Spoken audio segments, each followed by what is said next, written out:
Okay, we're talking baseball here for a minute, because there's been an interesting development, Bob, going on at Safeco Field. Not necessarily last night's 18-inning, 5-hour marathon, but Justin Smoak, I believe if I get these numbers right, is hitting around 340 in September, did we hear? Right. A couple of home runs since his call, and in particular in the last couple of weeks, is doing a whole lot better. Once again, begging the question, can the Mariners go into next year assuming that he's done enough to win the job? And I think we're both in agreement here in saying, okay, you can compete for it, but no. Right. Unlike this year where you just penciled him in, you thought, all right, this will be his first full year because last year was so disjointed with the death of his father, had injuries to both thumbs, got hit in the face with the ball. It was very easy to explain away last year.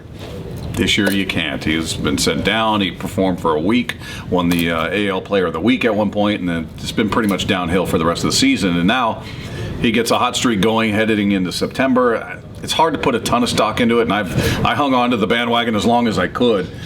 I'm not sold on him yet. It's nice to see. You root for him. He's a great guy, but there's no way you could bring him in here without at least a competition. And at most, I think, if anything, maybe he becomes a more valuable trade chip as other teams see a hot finish to the season. Maybe he's a guy that other teams would look at and say, hey, I can make this guy into that player in this franchise.